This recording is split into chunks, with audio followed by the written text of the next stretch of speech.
Assalamualaikum warahmatullahi wabarakatuh. Alhamdulillahi rabbil alamin wa bihi nasta'in ala umurid dunya waddin. Wassalatu wassalamu ala nabiyyina Muhammadin wa ala alihi wa ashabihi wa man tabi'ahum bi ihsanin ila yaumiddin. Allahumma 'allimna ma yanfa'una wanfa'na bima 'allamtana. Amin ya rabbal alamin. Kaum muslimin dan kaum muslimat yang dimuliakan Allah Subhanahu wa taala, kita bersyukur kepada Allah Subhanahu wa taala dan sudah sepantasnya kita senantiasa membasahi lisan-lisan kita dengan pujian kepada Allah Subhanahu wa taala, karena Allah Subhanahu wa taala telah melimpahkan sedemikian banyak nikmatnya kepada kita semua. Dan di antara nikmat tersebut adalah ketika Allah Subhanahu wa taala memberikan taufik kepada kita, yang dengannya kita bisa melanjutkan pelajaran kita pada program belajar tauhid. Dan ini adalah majelis kita yang ke-9. Majelis yang ke-9 ini merupakan bagian kedua dari pokok bahasan yang keempat dari Kitabul Ilmi, yaitu pembahasan tentang adab-adab menuntut ilmu. Pembahasan tentang adab-adab yang seharusnya diperhatikan dan dijaga oleh orang-orang yang mempelajari agama Allah Subhanahu wa taala.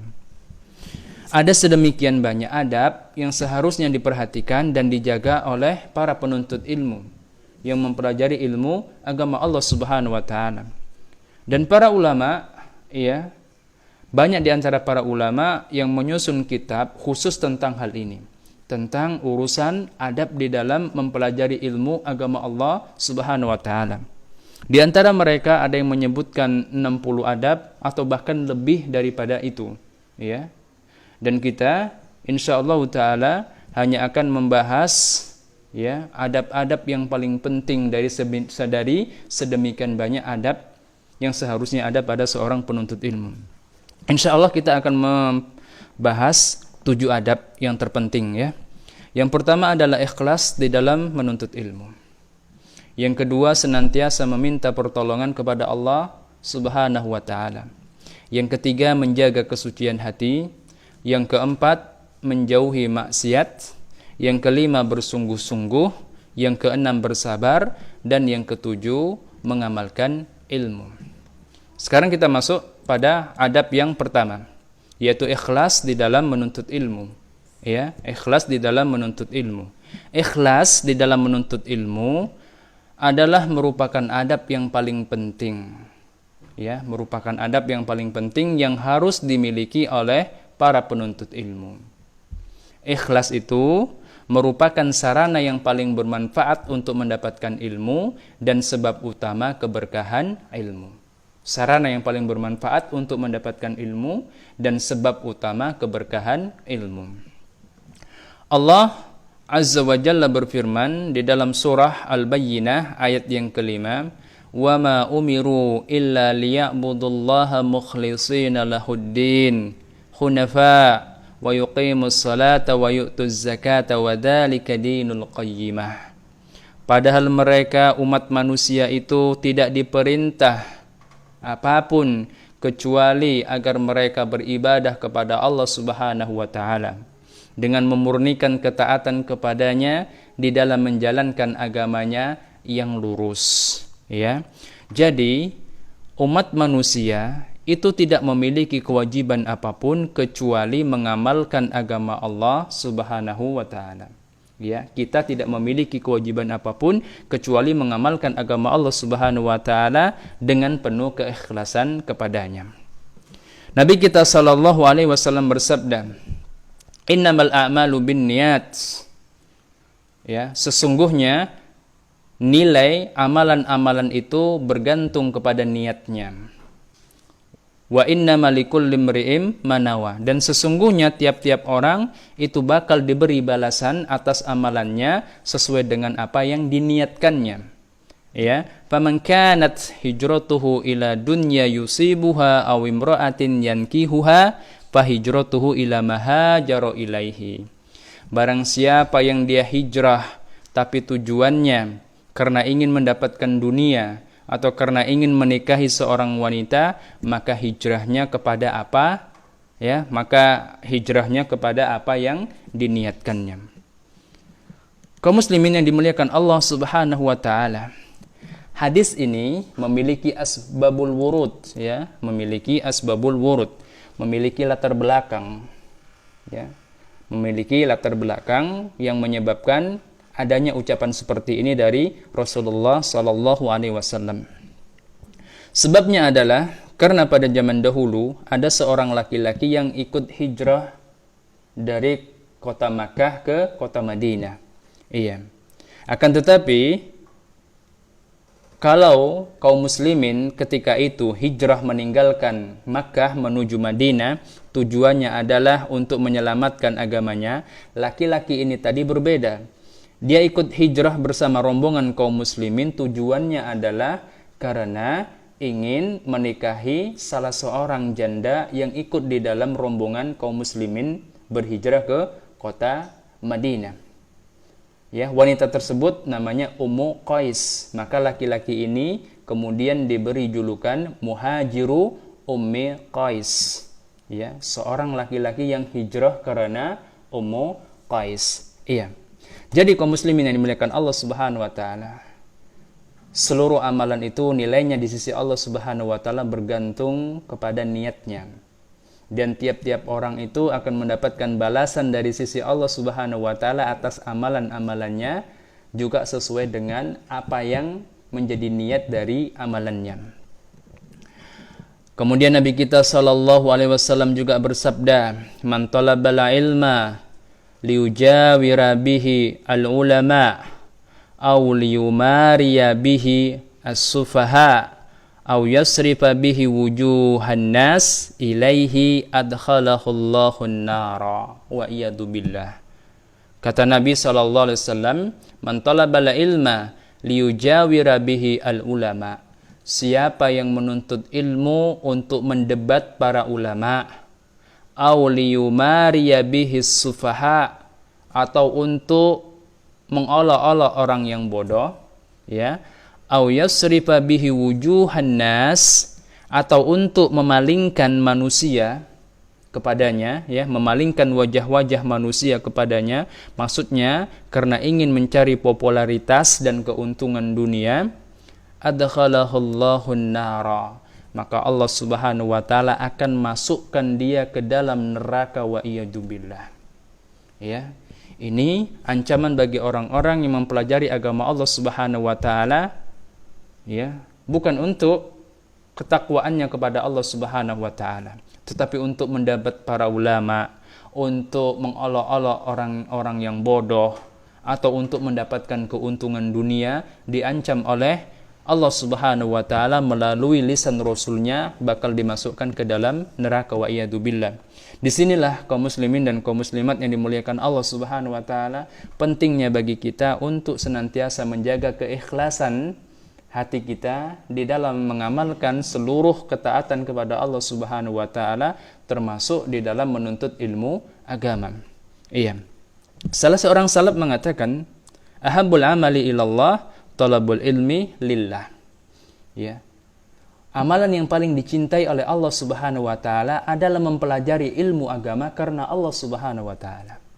Ya, amalan yang paling dicintai oleh Allah Subhanahu wa taala adalah mempelajari agama karena Allah Subhanahu wa taala. Dan kebalikannya, wa abghadu al-amali ilallah talabul ilmi li ghairillah. Dan perbuatan yang paling dibenci atau dimurkai oleh Allah Subhanahu wa taala adalah mempelajari ilmu agama tetapi bukan karena Allah. Wa iyadzubillah. Jadi seseorang itu ketika dia mempelajari agama Allah Subhanahu wa taala, ada dua kemungkinan. Kemungkinan pertama, dia sedang mengamalkan sebuah amalan yang sangat dicintai oleh Allah. Atau kebalikannya, dia sedang mengamalkan sebuah amalan yang paling dibenci oleh Allah Subhanahu wa taala, tergantung dari niatnya. Dia menuntut ilmu agama untuk apa? Untuk Allah Subhanahu wa taala atau untuk selainnya. Kemudian Syekh Shalih Al-Utsaimin hafizahullah mengatakan, wa ma sabaqa man sabaqa wala wasala man wasala minas salafi as-salihina illa bil ikhlasi lillahi rabbil alamin. Ya. tidaklah para salaf as-saleh pendahulu umat ini, tiga generasi awal kaum muslimin, ya, tidaklah mereka para salaf as-saleh pendahulu umat ini, mereka itu unggul sampai pada derajat yang tinggi di dalam urusan ilmu, melainkan karena sebab ikhlasnya mereka saat menuntut ilmu. Iya. Ini juga yang menyebabkan keberkahan ilmu mereka yang bisa kita rasakan sampai saat ini. Itu disebabkan karena keikhlasan mereka dahulunya di dalam mempelajari ilmu agama Allah Subhanahu wa taala. Maka begitupun dengan kita. Kalau kita ingin ilmu yang kita miliki dari ilmu-ilmu yang kita pelajari tentang agama Allah Subhanahu wa taala ini berbarokah. Ya, berbarokah, menjadi pahala sepanjang hayat kita, bahkan setelah wafatnya kita, syaratnya kita harus menjaga keikhlasan kita di dalam mempelajari agama Allah Subhanahu wa taala. Iya. Beliau hafizahullah juga mengatakan, wa innama yanalul mar'u al-ilma ala qadri ikhlasihi. Sesungguhnya seseorang itu mendapatkan jatah ilmu sesuai dengan kadar ikhlasnya. Seberapa banyak ilmu yang akan didapatkan oleh seseorang dari ilmu agama Allah Subhanahu wa taala ketika mereka mempelajarinya, itu sebanding dengan kadar ikhlasnya. Maka kalau ingin sukses di dalam menuntut ilmu agama, ya, jaga keikhlasan kita kepada Allah Subhanahu wa taala. Iya. Di sini kita bisa memahami betapa pentingnya menjaga keikhlasan. Tetapi masalahnya kemudian adalah, ya, masalahnya kemudian adalah untuk membawa hati ke zona ikhlas bukanlah sesuatu yang mudah. Ya. Membawa hati kepada zona ikhlas itu bukanlah sesuatu yang mudah. Dan mempertahankannya juga merupakan sesuatu yang teramat susah. Nah, Al-Imam Ats-Tsauri rahimahullah mengatakan, ma'alajtu syai'an asyad alayya min niyati li'annaha tataqallabu alayya. Tidaklah aku mengobati sesuatu, memperbaiki sesuatu yang lebih berat bagiku dibandingkan ketika aku memperbaiki niatku, ya. Sesuatu yang paling sulit untuk aku perbaiki adalah niatku. Karena apa? Li'annaha tataqallabu alayya, karena niatku itu terus-menerus berubah-ubah, ya, terus-menerus berubah-ubah. Iya. Dan Al-Imam Ahmad bin Hanbal rahimahullahu taala pernah ditanya, apakah Anda telah menuntut ilmu ikhlas karena Allah, ya? Beliau pernah ditanya, apakah Anda menuntut ilmu itu ikhlas karena Allah? Maka beliau rahimahullah menjawab, lillah azizun walakinnahu syai'un hubbiba ilayya fatalabtuhu, ya. Karena Allah, aku menuntut ilmu karena Allah, ikhlas karena Allah, itu merupakan sesuatu yang teramat besar, ya. Itu merupakan sesuatu yang teramat besar. Hanya saja aku telah dibuat cinta kepada ilmu, ya, sehingga aku terus-menerus menuntut ilmu. Coba kita perhatikan kaum muslimin dan kaum muslimat yang dimuliakan Allah Subhanahu wa taala, ya. Betapa orang sekelas Imam Ahmad bin Hanbal rahimahullahu taala, imamnya Ahlus Sunnah yang hafal 1 juta hadis, tidak berani mengklaim kalau beliau itu ikhlas di dalam menuntut ilmu, ya. Lalu bagaimana dengan kita? Allahu musta'an. Kaum muslimin dan kaum muslimat yang dimuliakan Allah Subhanahu wa taala. Kemudian Al-Imam Sulaiman Al-Hashimi berkata, terkadang saat aku menyampaikan suatu hadis, membacakan sebuah hadis kepada murid-muridku, ya, dalam diriku hanya ada satu niat saja, yaitu ikhlas, ya, ikhlas menyampaikan hadis Nabi SAW kepada umatnya. Setelah aku beralih pada bagian hadis yang lain, masih dalam hadis yang sama, berubahlah niatku. Awal membaca hadis, ya, satu hadis, awal membacanya ikhlas karena Allah. Tetapi pada bacaan berikutnya, masih pada hadis yang sama, niatku kadang berubah, kata beliau. Ya, kalau tadi niatnya ikhlas karena Allah, mungkin sekarang niatnya berubah. Mungkin niatnya karena ingin dianggap berilmu, ingin dianggap hebat, ya, ingin terkenal di tengah-tengah manusia dan yang semisalnya. Ternyata kata beliau, untuk menyampaikan satu hadis saja butuh banyak perbaikan niat. Ya, jadi kaum muslimin yang dimuliakan Allah Subhanahu wa taala, yang namanya memperbaiki niat itu bukan setahun sekali, bukan sebulan sekali, seminggu sekali, ya. Bahkan yang namanya memperbaiki niat itu ya harus kita lakukan setiap saat. Kenapa? Karena hati kita itu selalu berubah-ubah. Sebagaimana di dalam hadis dari sahabat yang mulia Al-Miqdad Al-Aswad, beliau mengatakan la aqulu li rajulin khairan wala syarran. Aku tidak pernah mengatakan memponis seseorang secara pasti bahwa dia orang yang baik atau orang yang jelek. Hatta yadhhara li kaifa yukhtamu lahu. Ya, sampai jelas bagiku bagaimana kehidupannya ditutup oleh Allah Subhanahu wa taala. Dia diwafatkan oleh Allah Subhanahu wa taala. Kalau dia diwafatkan oleh Allah Subhanahu wa taala di dalam cabang husnul khatimah, berarti dia orang yang baik. Dan kalau dia diwafatkan oleh Allah Subhanahu wa taala di dalam salah satu cabang su'ul khatimah, berarti dia orang yang jelek, ya. Jadi aku tidak pernah menghukumi seseorang dengan pasti dia itu orang yang baik atau orang yang jelek sampai aku tahu bagaimana dia wafatnya, diwafatkan oleh Allah Subhanahu wa taala dalam keadaan husnul khatimah atau su'ul khatimah. Wa dzalika ba'da syai'in sami'tuhu minan nabiy sallallahu alaihi wasallam. Aku berkata seperti ini karena aku pernah mendengar Nabi sallallahu alaihi wasallam mengucapkan sesuatu. Qalu wa ma huwa. Maka orang-orang ketika itu bertanya, "Apa yang kau dengar dari Nabi?" Beliau mengatakan, "Inna qalba bani Adam asyaddu taqalluban minal qidri idza ijtama'a al-ghalyan." Ijtama'a ghalyan. Sesungguhnya hati anak manusia itu lebih bergejolak, lebih berbolak-balik, tidak stabil dibandingkan dengan gelegak air yang mendidih. Nah, kaum muslimin yang dimuliakan Allah Subhanahu wa taala, Imam Ahmad bin Hanbal rahimahullah mengatakan al-ilmu la ya'diluhu syai'un liman sahat niyatuhu, ya. Tidak ada amalan yang keutamaannya bisa menyamai, ya, keutamaan mempelajari ilmu syar'i, ilmu agama Allah Subhanahu wa taala bagi orang yang benar niatnya, ya. Jadi sebaik-baik amalan adalah mempelajari agama Allah Subhanahu wa taala dengan keikhlasan karena Allah Subhanahu wa taala. Kemudian orang-orang bertanya kepada beliau, bagaimana caranya meluruskan niat di dalam mempelajari ilmu syar'i? Maka beliau rahimahullah menjawab, yanwi raf'al jahli an nafsihi wa an ghairihi. Yang namanya ikhlas di dalam menuntut ilmu agama itu adalah seseorang itu berniat dengan menuntut ilmu menghilangkan kebodohan dari dirinya sendiri, ya, maksudnya berilmu tentang agamanya untuk diamalkan, dan juga dengan niat untuk menghilangkan kebodohan pada orang lain, pada kaum muslimin.